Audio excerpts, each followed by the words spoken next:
welcome to our first episode of Fringe, the new podcast from the Modern Insurgent, where we talk to various experts from around the world about groups on the edges of society and why they are there and about what they mean to the world. Today, we are joined by Roberta Garza. I'm incredibly excited to be speaking with Roberta today. I first found out about her through a podcast, which is Sacred Scandal, and I couldn't recommend it enough. So everyone, make sure you go on Spotify or Apple or wherever you find your podcasts and give that a listen, because it will give a longer, more in-depth discussion of what we are looking at today, which should be a very interesting discussion. So today we're going to be talking about Mexican megachurch La Luz del Mundo. So we'll kind of start off today, Roberta. How did you get to the position you were in today?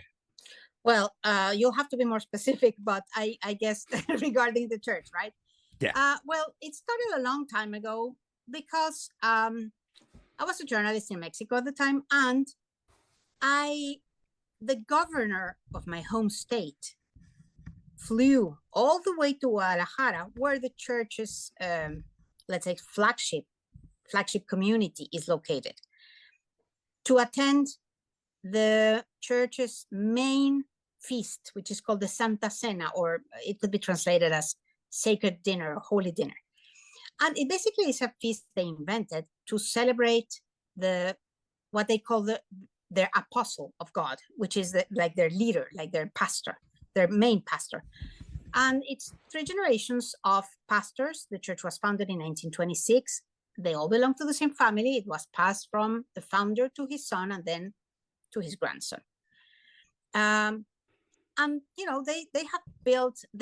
they began by building a very interesting connection with the then Mexico's dictatorship. So they would provide, because it's blind faith. These people were completely in the thralls of the apostle. Whatever the apostle did, they did. And whatever the apostles told them to do, they did. So the apostle told them, okay, you have to go to this candidates meeting and, make these banners and shout, viva, viva to the candidate, whatever. They would do that.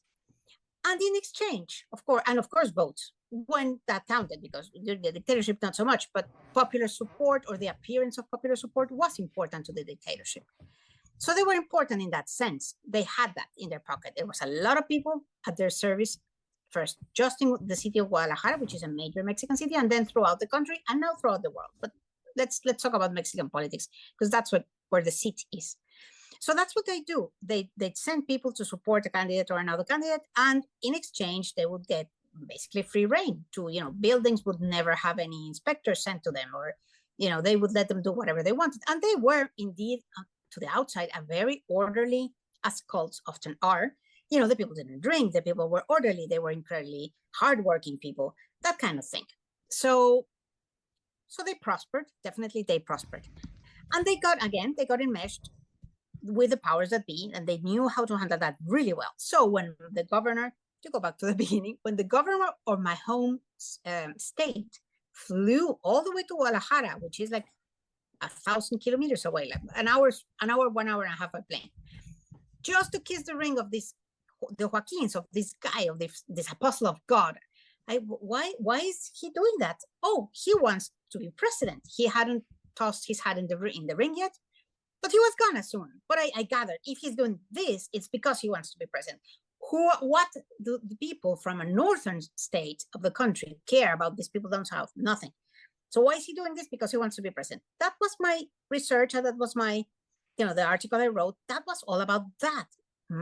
The then governor of my home state that later became a presidential candidate who lost. But I did mention them in passing, like the religious group, just in passing. La Luz del Mundo is this church that he went to kiss the ring of the guy, blah, blah, blah. And I did describe them as somehow backwards. Why? Because, the women they dressed long skirts, they're not allowed to show any color, they're not allowed to wear makeup or basically any makeup, any jewelry at all. They are very conservative in a way that's almost like a Taliban sort of culture. Women don't do They're always subservient to the fathers and the husbands and the sons. And they're put in this earth to bequeath children for the church. That's sort of, in a nutshell, what the role of women. So I thought backwards was a good word to use. And they took umbrage, they took offense, and they sued me. And and you can't sue, you really can't sue. If you can't sue the substance of the article, like the facts of the article, then in Mexico there exists this thing that's the Council for Anti-Discrimination or something like that. So they went there to sue me for discrimination because their argument was I was discriminating the church by portraying it as a backward organization. This means nothing. They didn't care if they won. I mean, of course, they lost one judge, but then they appealed, and then another judge, and then they appealed, and then another judge, and then they appealed. Because what they do, the group is very well known for harassment tactics, legal harassment, such as, for example, Scientology does, and a lot of other cultish groups, the Landmark group or it's a common occurrence in modern or in contemporary cults. So that's what they did.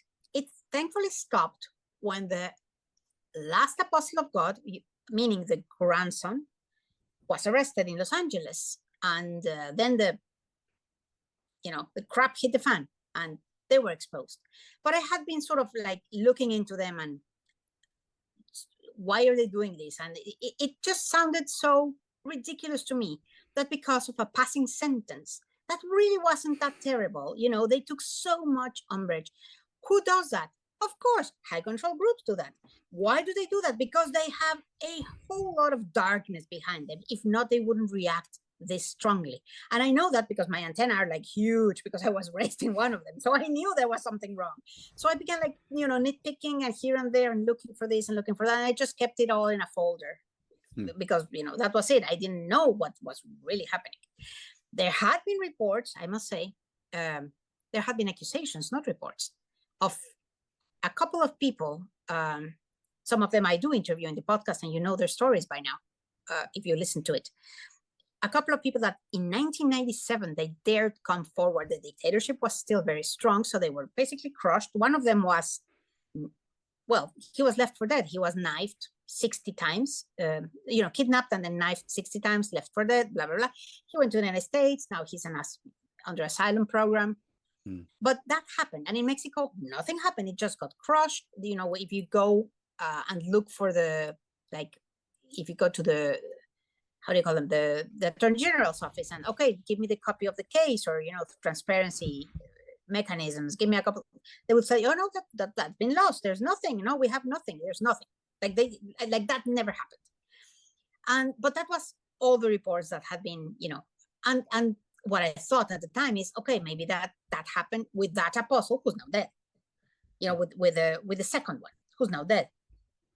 Maybe the one that sued me, which is the third one, is like, maybe it was just a one-off thing. I don't know. I really didn't know because they're very close. You cannot, for example, in the community they have in Guadalajara City, it's basically a gated community. And if you walk inside or go inside, you park your car and you get out of your car or you just walk inside, there would be a very friendly, mostly women do this, they come to you and they were like very, very friendly and very lovely and very amicably tell you, hey, hi, well, what's up? What are you looking for? What do you need help? And they will never leave your side unless you leave. Then when you leave, then they stay. It will be like that. So it's very, very, very controlled. They don't let people in. They have a very tight control over their organization. And that's how I got in, basically. That's how I got interested. And then when this guy got arrested, and thank God the lawsuits were dropped, then I began my work in earnest. Like, okay, this is actually happening, and it's not just a one-off from the middle guy. It was like the 3 generations and etc. And that's how this podcast came to be. Yeah, it's a really fascinating intro story to kind of get involved in this kind of work with this group. Were there inklings at the start that this was going to be as big as a story as it ended up being? Not for me. I mean, I certainly thought that they were a little bit culty, to use, there were elements that definitely resonated with me, and I knew there was something there. But you never know, especially with religious minded high control groups. You never know how much it is how much they do it as a dogmatic thing, as a, this is sacred, we have to protect it, or how much they are actually being as violently harmful, perversely harmful as they ended up being. You never, I didn't know. I really didn't know. Most of the dissenters were very badly crushed. They were contained. This is a very, very tightly knit group. You have grandmothers and mothers and your sisters and your brothers and your uncles, all they're there. So if you see something that you don't like, or if you're abused even, and you don't, you want to say something, your family would not only suffer through it, but they would actually chastise you. The families, most of these people were rejected, abused again by their own families. They were. Was it the story of, was it Sochi Martins? Sochi. Who, her aunt, and kept, it I'm speechless even thinking about being in that kind of situation where even your family chastises you to that extent. Terrifying. Well, I don't know if it hasn't been aired, but I'll tell you. There was one, Sochi certainly is a very prototypical abuse case in the church, and she was incredibly brave and and she's a fantastic communicator, so she was able to really put forward the case against the church. She was able to vocalize it very clearly, and now she's pursuing a RICO case against the church to declare them a corrupt organization, and to get damages and repairs, which are completely. But if you see how her story, her mother was abused by the church leader. Her aunt was abused by the church leader. The mother couldn't make it. She became, unfortunately, she abused substances and she became unstable. So Xochitl was raised by her aunt, and she calls her mother because this happens when she was a baby. When she became 10, 11, she was gifted to the apostles by her own family. She was given to them to abuse.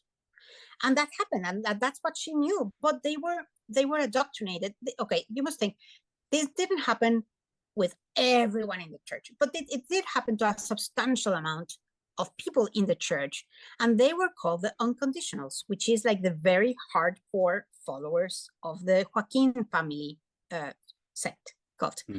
And they pledged their lives to the apostles and to the church, and they pledged their own children, and they pledged their properties. It was like, for whatever you want to do, that you do.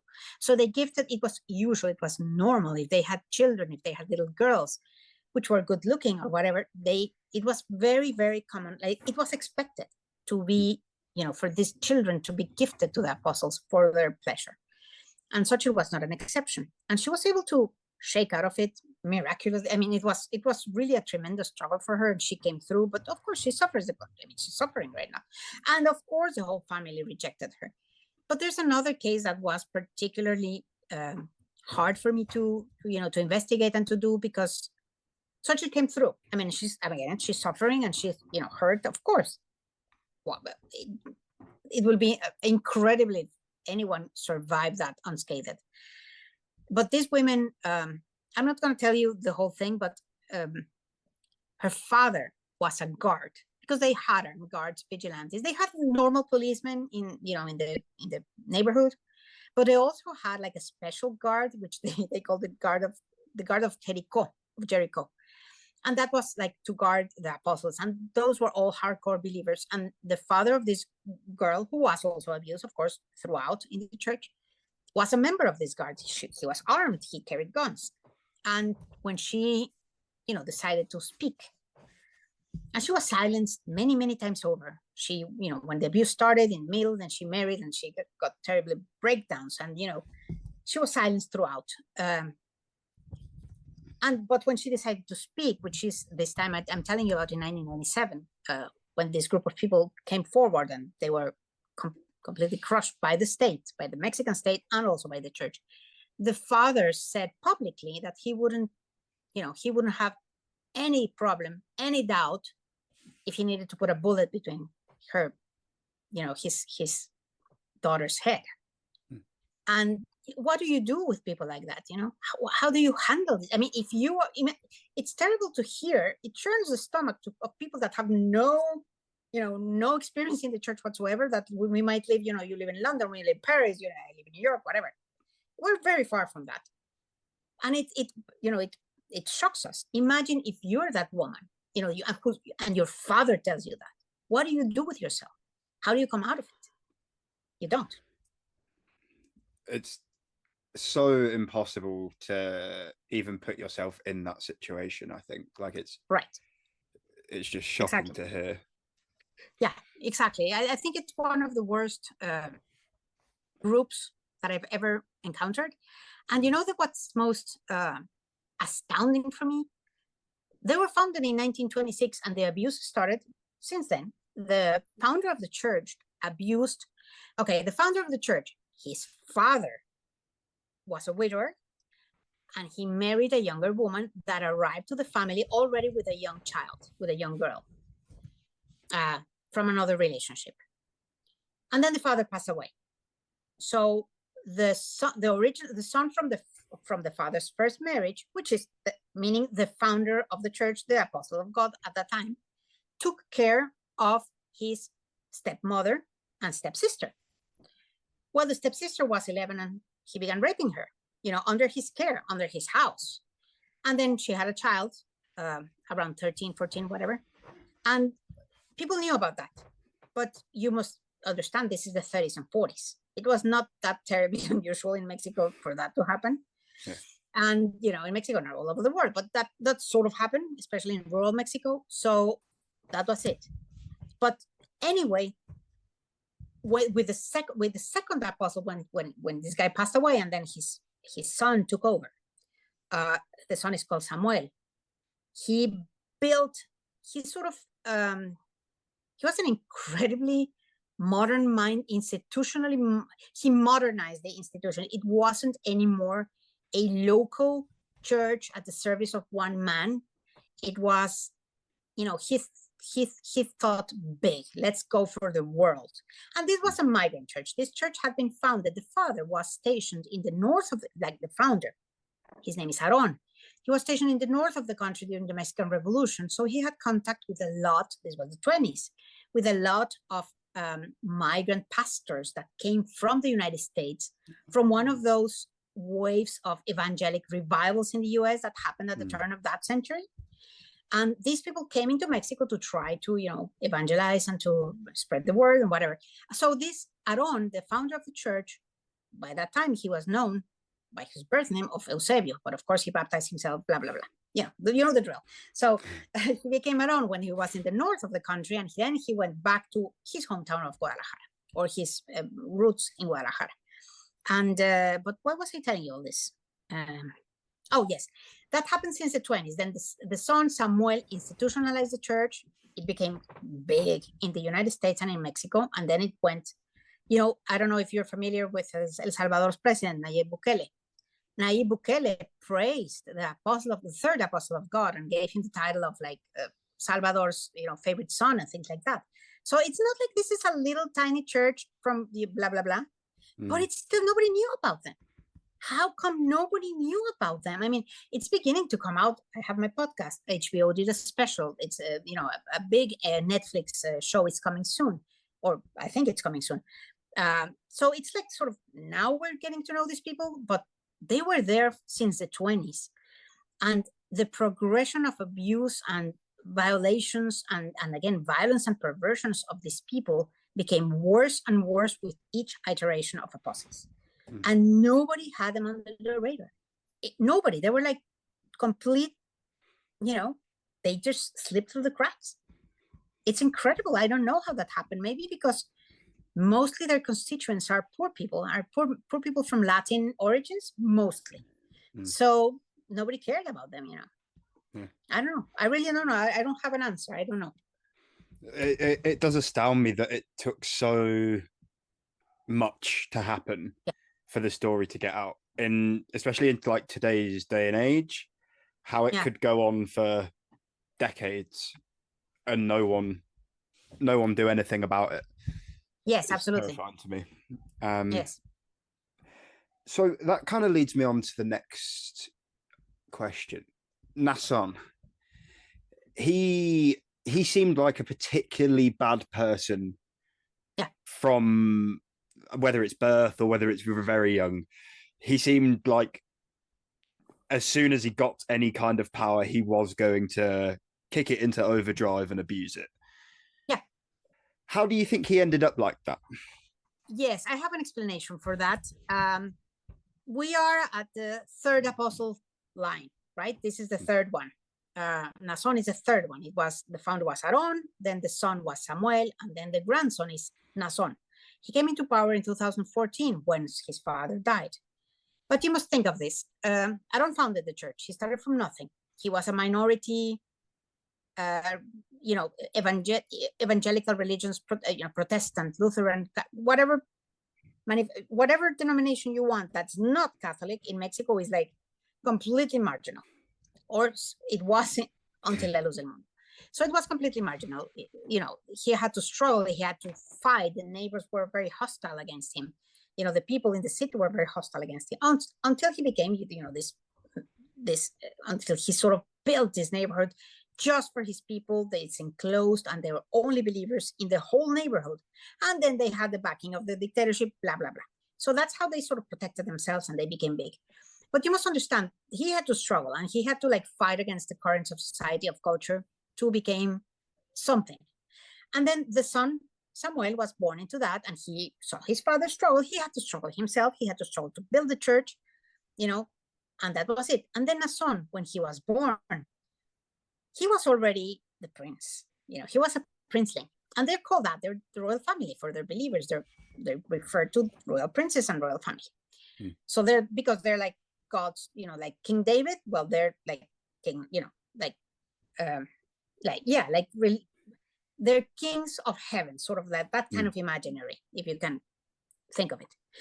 So what happened at this time is that he was born into this incredible privilege where anything he did was beautiful. Anything he did was amazing. He could do no wrong. He was one of the sons of the apostle of God, the servant of God, the prophet of God, God's might on earth, the only one, because this is what they believe. These people believe that since Christ ascended to heaven and the original apostles passed on, the church was corrupted, like right from then and there. And then the Vatican, well, they made it even much worse. It was like super corrupted, when the Vatican got institutionalized, etc. And that was it. Earth, everyone was lost. Nobody could get into heaven. God was like mad with his stewards on earth until he chose Aaron to restore the grace of God on earth.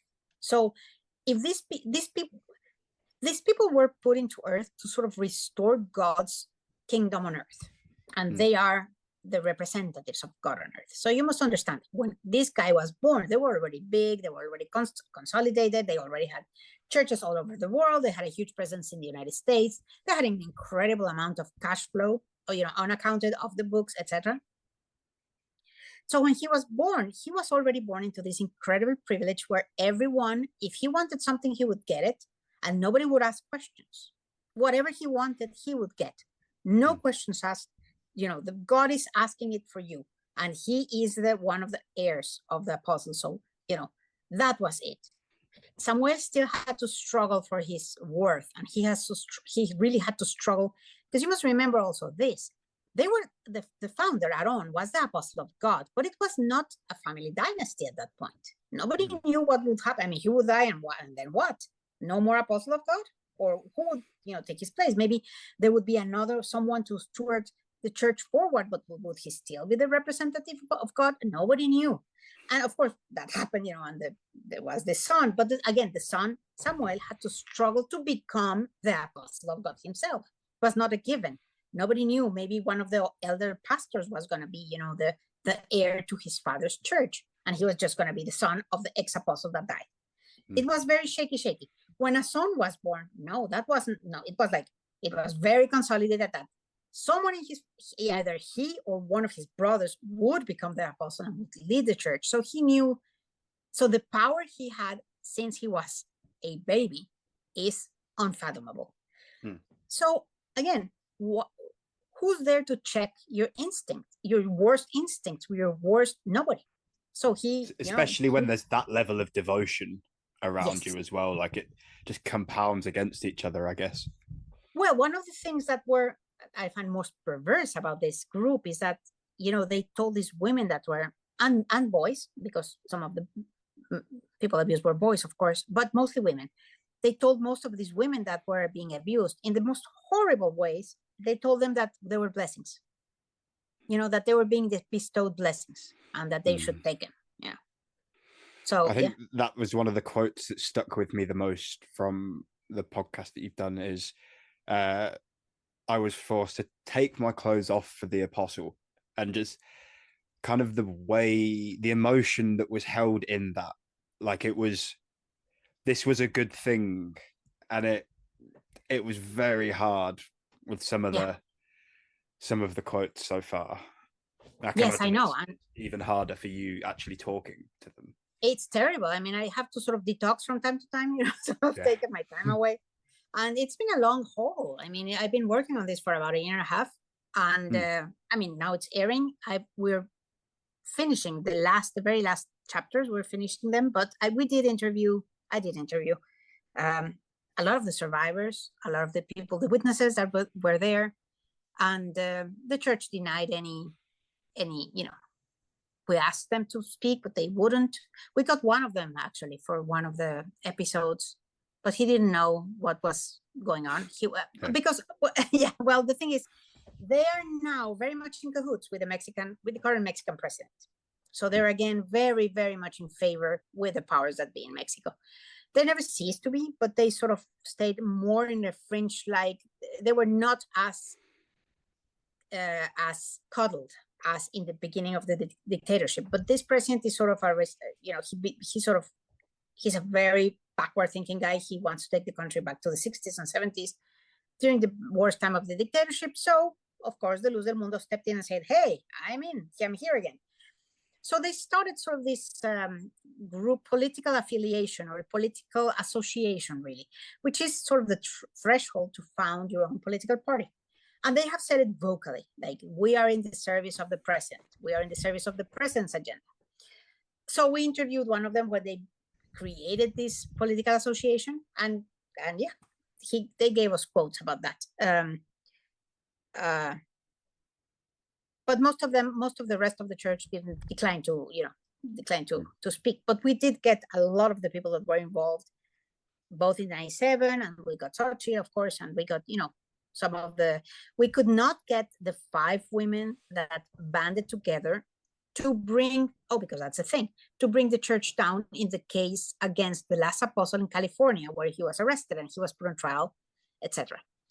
And you'll hear it in the next chapters. The DA screwed up really badly. I mean, they failed this woman miserably. But there were 5 ex-church members that were abused, of course. One of them was the niece of the apostle. His own niece, and she was particularly brutally abused. And they banded together anonymously because most of them were abused when they were underage. So they, the state granted them the possibility of become. So they're called the Jane Does 1 to 5, basically. But why am I saying this? We could not interview them because they are now, well, first of all, because they're anonymous. The church did find out the identity of a couple of them, and they did harass them terribly, and whatever family they had left with them, poor people. I mean, these women they got abused and then they got re-victimized and re-abused through the trial, and only to come up with a very, very diminished sentence because of the DA screw up. It was a terrible, terrible thing to happen. But we didn't interview them because they were anonymous, and because they are now filing a civil suit against the church as individuals. And it wasn't a criminal case. It was where they were the main witnesses, and yes, they secured the conviction. Well, he had to plead guilty. And why did he plead guilty? Because there was this incredible amount of evidence that was confiscated from his iPad and his iPhone when he landed his private plane in Los Angeles. The feds, Homeland Security, etc. They confiscated that, and there was this Wikipedia of pornography, all Nazwan. So I mean, he was gonna go. He was gonna be put away, and if there was a trial, some of that would have come out. Yeah. I mean, you cannot reproduce pornography, but you can certainly say, the agent can testify on their oath. Yeah, we saw these pictures and we saw this, and some of that we do know that they actually, because in some of the hearings, some of the agents did describe this, but it would have come out much like in its entirety. And he definitely needed to avoid that. So he pled guilty for minor charges, very minor charges. Yeah. It's a shame that he isn't going to face the true full extent of the justice he should. Right, exactly. And now that the prosecutors, etc., saying, well, more women were abused. And yes, they were. Come forward and let's make another case. How are they going to do that if they were completely dragged through the mud and brutalized, only to have them screw up and give them like a slap in the wrist sentence? It's so hard. I mean, I don't know what's going to happen. There would just be no truth in the system by any of these women to really come forward again, and I can't blame them. Yeah. Who can blame them? It's terrible, but it's true, and that's what happens with these people. I mean, how long did he actually get in prison? He got 16 years and a couple of months. 16 years and 8 months, I believe. And he already had served, 2 years. So that brings it to 14. If good time, good behavior, he could be there for 10 years. Another 5, yeah. Easy. Yeah. And if you had to, I know it's hard, but if you had to put kind of a number on the scale of the amount of abuse over the decades by all 3 generations, where do you think is it the thousands? People? Tens of thousands? No. I mean, it's not it's a big church, but probably the hundreds of girls, a couple of high hundreds of girls, but it's not just the amount, it's the brutality of it. I mean, he made an underage boy that was sort of half drugged and with a mask in his head, in his eyes, have sex with his mother. The mother was consenting to that. And then with a couple of other ladies over there, just hanging for the pleasure of it. And he made some people, this is Nason. I'm talking about Nason. He made some women have sex with animals for his, and he watched. The father, Samuel, one of the, actually the ones, the woman that's now currently the podcast, the episode of this past week, and we're going to cover 2 episodes with her, because she's a very interesting case. She was abused when she was 8 years old by Samuel. She was raped by Samuel when she was 8 years old, and then she became one of the groomers. So it's a, victimizer. It's really tough it's very hard to grasp that. Especially with the whole religious element to it as well. I can imagine it's even easier to get sucked into that role. Well, she, her family converted. Her name is Alondra Ocampo, and her family converted when she was 1 year old. So there was no coming back from that. No chance. And again, it's how many blessings you're being given, etc. And and people don't understand. It's like a Stockholm syndrome. You sort of side with the abuser, and you side with your abuser. You become the abuser also, in order to not be abused. In order to hold a smidgen of power that allows you to sort of have a little bit of control over your life, where before you had absolutely nothing. But she was rendered sterile. She was raped so badly by Samuel that she can't have children anymore. Sent to the hospital, etc. That's what I mean. That's what I'm talking about. I mean, it's not just like, okay, I'm raping you and then move on to the next one. No, it's really an incredibly perverse organization, and so many people. Again, not all of them. There are some incredibly as in all cults, as in all religion, incredibly good people there. Why do you go get close to these organizations? Because why do people get close to these organizations? Because you want to change your life. You want to give your life some meaning. You want to become. I'm a very happy atheist, by the way, but I understand that some people have these needs and they want to get better. They want to become more spiritual. They want to do something for the world. They want to, bring some sense, some purpose in their lives. It's not because they're evil. They're just quite the contrary.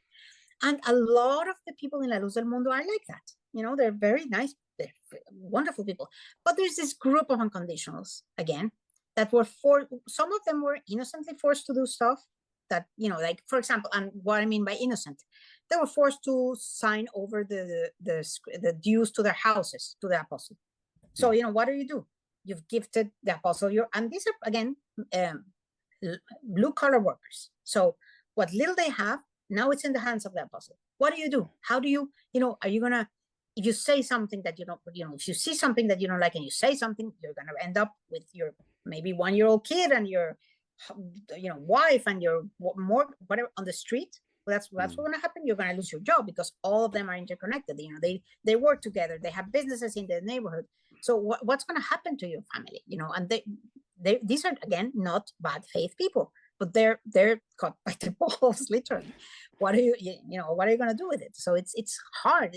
The amount of perversion and control these people had over their flock is incredible, and that's how they got away with it for so long, and with the complicity of the authorities.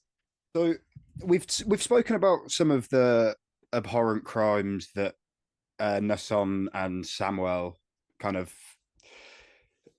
forced upon a lot of these women's lives. What I want to get into is, because it kind of stuck with me from some of your episodes, is the extent to which this was generational for some of these women. Like there are women that have been there whether it's being abused or being in the fold for decades. Yes. And that's quite interesting to me. Well, I don't know what to tell you. It is interesting, definitely, but it is not uncommon to pass, because beliefs are birthed and strengthened in the family. You get, the first trains of thought that come to your head are, when you listen, the people that grew up with their family, with their parents or whatever, or whomever you call their family. From those people, they're your first trains of thought. You're listening to their conversations. You're learning their values, what's important to them, what's valuable to them, what if they're religious, if they're not religious, if they're politically minded, if they're artistically minded, if they're whatever. So that's what you're born with. And in a high control group where you are expected to obey, not question, not think, not input, you have no agency, as a woman especially. You have no agency. You have, you're not important. Your only way of gaining a modicum of control over your life is complying. If you don't comply, then you're going to be, in a world of pain. So they comply. And they, when they have daughters of their own, they pass that on to them. It's like, this is the way to save yourself. You comply. You shut up, you comply, you don't think, you see the world through your father's eyes, and then through your husband's eyes, and then through your, male children's eyes. A lot of people in the Luz del Mundo, for example, that's one of the characteristics of that group and of many high control groups. Women were told to marry. They met their husbands at the altar. It's like, you're going to marry this person now, and that happened. Whomever the apostle wanted you to marry, if you were an unconditional, I'm talking if you're unconditional, not everyone in the church, but if you are an unconditional, it's you're gonna marry this guy and that's it. If he was a horrible person, if he beat you, if you shut up and you bow down your head. So you have a daughter and you want her to, not suffer maybe. And what do? Well, you teach her to be quiet, to bow their heads, and that's how you stay out of trouble. So that perpetuates itself. And, the mothers have, again, male boys also, and they're taught to, your sister is there for you to make your bed and to bring you lunch and to, whatever, because that's what women do. It's very interesting to me as well. I know you mentioned it already. This kind of similarities between almost, say, the Taliban's interpretation of Islam Yes, and yes, how they treat women to how yes, LLDM does the exact same. Like that exactly. It's same very high Semitic, you control. know. Yes, exactly. It's very, yeah, it's like a Judeo-Christian thing. And well, we must include Judeo-Christian Islam. Yeah. Yeah, it's that kind of culture. There's a lot of that. I mean, yeah, Hmm. not I, that it I, doesn't exist in other religions, of course, but yeah. the the Jewish version has almost had some history in Mexico recently as well. Lev Tahor. Yes, the ones that Hmm. were arrested in Cancun. Yeah, I know. Those, yes, those were not actually, well, we have a lot of Jewish immigration in Mexico because Mexico has always been, until now at least, a country that received migrants generously. So Hmm. there were a lot of Jewish settlers in Mexico from, from the war. And they live and thrive happily ever after. Most of them are modern. We don't have a lot of Hasidic or a lot of conservative Jews. Hmm. We have, the more progressive kind, if you know what I mean. But they do have their own synagogues and their own sort of little neighborhoods to themselves also, and they thrive. There is a modicum of anti-Semitism, but it's really not widespread. They're mostly very well accepted, and as could be told for every other group. I mean, in Mexico, but just that those are the ones we have. Jews, we have more Jews than we have Islamic groups. We do have Yeah. Islamic groups. We have a madrasa, even we know madrasas. The schools are, Hmm. yeah, in Chiapas. It's quite a big Lebanese community, isn't there? There is a huge Lebanese community, but Hmm. they are of Christian origin. They're Ah, not. okay, makes They're not sense. Yeah. Islam, because there is a lot of that. I mean, there's a Yeah. lot of Christian. Exactly. From Syria, Lebanon, Palestine, there is a huge Christian community, and those are the ones that establish themselves in Mexico. And same as with the Jews, they are very, very. They're even more widely accepted because they're Christians, as most of Yeah. the country. So they, people they marry with with Mexicans of Hispanic, of other descents. It's like they're completely integrated with the culture. Even if they hold their own, they're completely integrated. But yes, we do have these fringe groups of Hasidic group and also of this Islamic fundamentalist groups, but they are very, very minor. It's not a Yeah. yeah, it's not a widespread thing, really. It's certainly not on the scale of LLDM. Certainly not. Yes, that is Hmm. correct. And that leads me on perfectly to my next question, really. So, in your research, like, what have you discovered about the overall impact of LLDM on Mexican society? Like, how far has it reached? We've talked about like the president, but Yeah. it goes further than even that, really, doesn't it? Yes, it does. Again, La Luz del Mundo it's a group for a regular Mexican. It's a group that's there. We know it. We know it exists, and we know their women wear long robes and stuff like that, and we know they are very hardworking, and we know their neighborhood is incredibly orderly and incredibly safe for a working class for the regular working class compared to the regular working class neighborhoods in Mexico that are usually neglected by the authorities. The streets are not paved. You don't have electricity or barely any electricity. Most of the working class neighborhoods in Mexico are very, very neglected by the authorities because that's how the country works. And the Luz del Mundo shrines, it's an example. They have great school, like everything's clean, everything works, it's safe, it's lovely, it's quaint, because the people are like that. They're very, very, very committed. So it was an odd thing. That's how what we know about the Luz del Mundo. They're orderly, they're hardworking, their women are extremely conservative. Yeah, they're a little kooky, but that's it. And they're not Christian, they're not Catholic, which is like a big thing in Mexico. It's like, oh yeah, they're not Catholic. It's like Catholicism is a huge part of the Mexican identity. It's becoming less and less so. It's really, really, really fast becoming less and less so. But there was a time where it was all encompassing. Catholicism was like the second state. That kind of power they had. And they still have a lot of sway over cultural issues, the Catholic Church, especially in some conservative cities, like where I was born in Monterrey. It's extremely, extremely conservative. The Catholic Church holds a huge sway, and there's like protests whenever a show that showcases some sort of disrespect is mounted, there will be censorship. There will be, they do that. But for the rest of the Mexicans, the La Luz del Mundo is this weird sect that sort of got away and wasn't crushed by the Catholic Church. So they're there, but they really do, they don't bother anyone in that, in at least not overtly so. It's not like Jehovah's Witness that you'll have them at your door knocking at 6 a.m. on a Sunday and you really want to kill them. It's not, and again, they're harmless in the sense that they don't make themselves. La Luz del Mundo's people keep to themselves. That's what I'm talking about. Yeah. They don't really proselytize among wide swathes of society. They do it among themselves. They're definitely happy to be an insular community. Absolutely. Yes. Yeah. Yes. So that's it. I mean, they're not. That's why they slip through the radar for so long, because they're not really. They don't make waves, if you know what I mean. They do their business and that's it. Yeah. Fair. And then we touched on it previously earlier when you mentioned how they sued you after a mere mention. Yeah.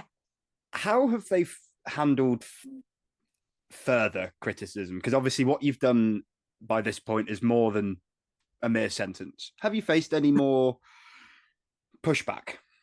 Well, I'm an American citizen now, so screw them. It's different. It's different. You cannot do that. You can do that to a Mexican citizen that, when they have the power of the state behind them, or when they have a lot of power of the states behind them. It's like they can do that. They can harass you. I had a complete backing of my newspaper, the organization I was working back then. So I was lucky to have their lawyers behind me and stuff like that, which I'm incredibly grateful. But it would have been a nightmare if I'd been, like a freelancer or anything like that. And there has been nothing now. Why? Probably because, one, I'm an American citizen, and two, they don't want a countersue.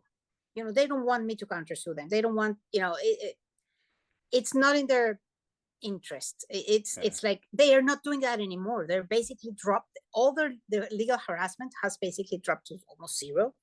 They still do a lot of cyber harassment and stuff like that.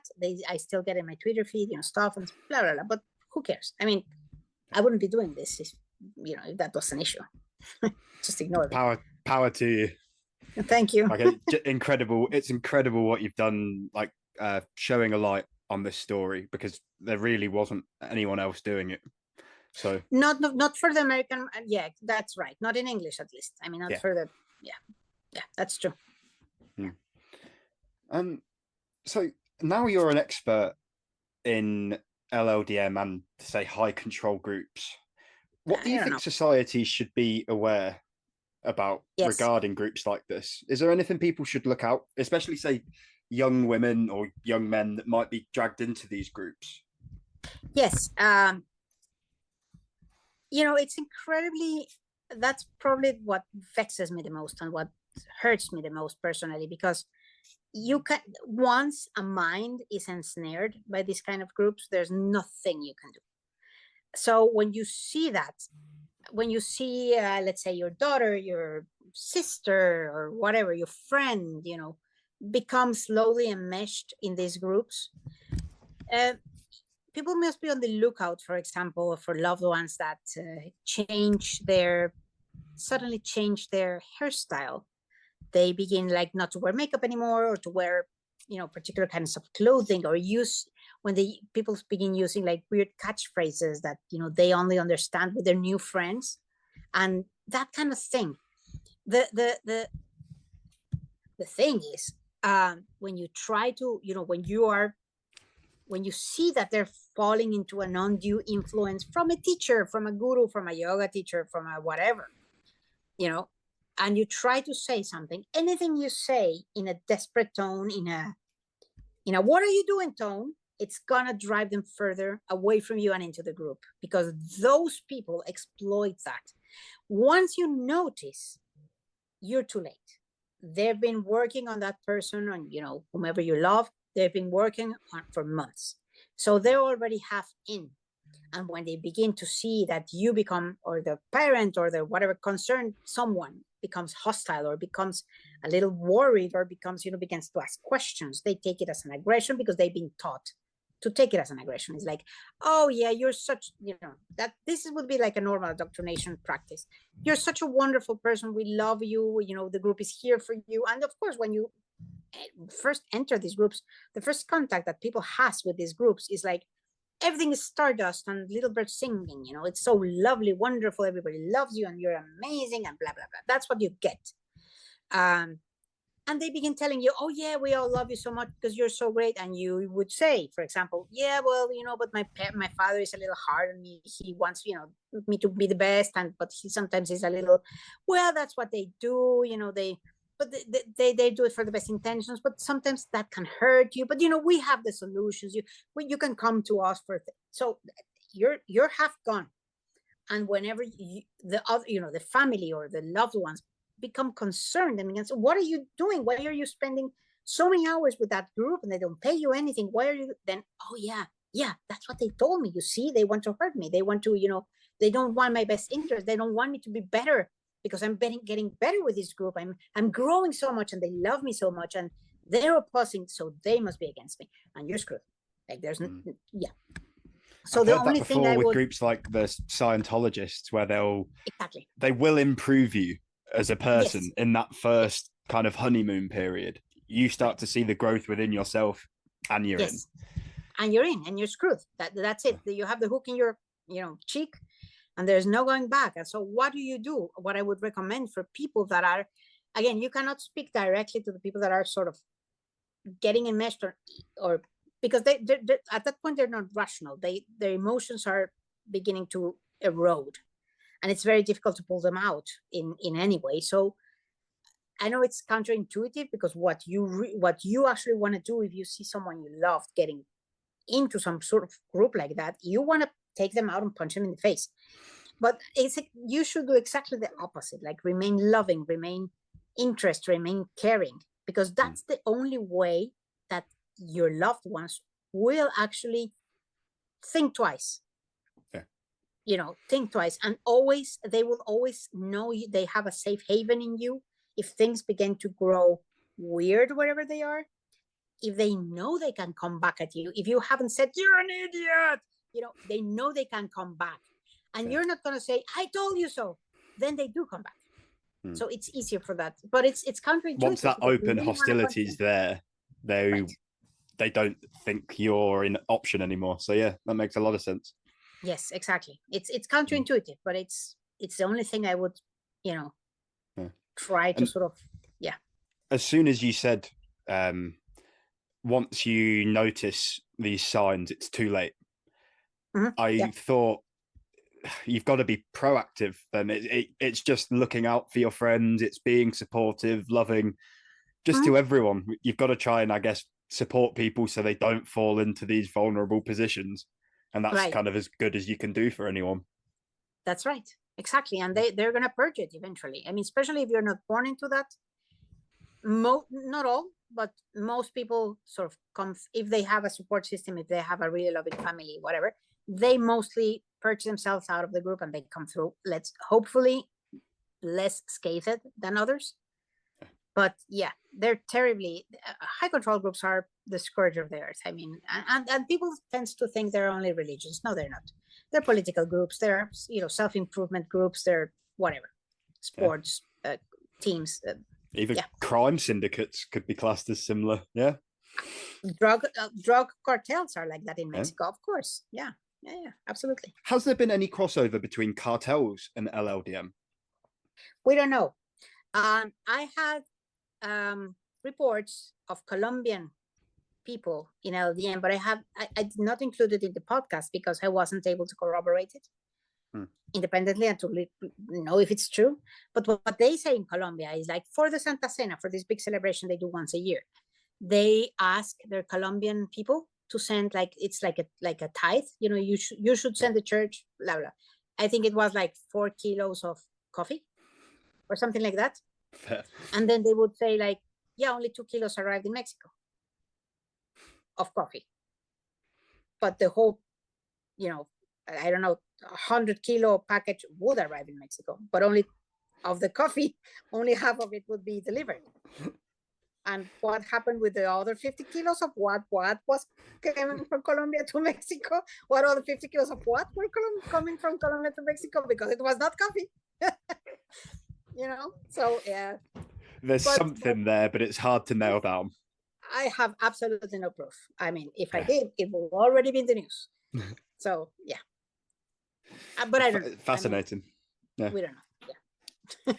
It's a murky old world. It's once the cartels start getting involved. Yeah, no, it's terrible. I mean, those are yeah. That's a whole other thing, So I think that's us done for today. So great. How can people find you? I'm on Twitter. I am on Twitter. I think that's probably the best way to contact me. What's next for you? What's after LLDM? Well, I'm hoping to take a break. And I have a book actually about my city, but I don't know how interesting that would be to anyone that's outside Mexico. It's about my city, how it was founded, and how it became exactly enmeshed in the cult I grew up in. Because again, that cult also sort of fell down, came tumbling down. I never thought I would see that happen, but it did. And I'm sort of narrating the story of how they became so powerful, how they got this whole city under the sway, and how they evolved, and how it was discovered, and blah blah blah. So that's my next project. It's a book. I don't know when it's coming because it's in the hands of the publishers now. So God knows, but I'm hoping this year. Yeah. Brilliant. Yeah. So thank you very much for coming on. It's been an absolute honor to have you. Thank you for inviting me. It's been really, really great. All right. I definitely hope we can work together again in the future. I'd love to, and keep up the good work with your it's a really great website. I mean, the site you have, it's fantastic. It's very helpful. Thank you very much. Like me that delve into the dark, recesses of the human mind. It's great. Right. So if anyone wants to find our work, you can find us on www.moderninsurgent.org, or you can find us at Modern Insurgent on Twitter, Instagram, and TikTok. So thank you very much, everyone, and goodbye.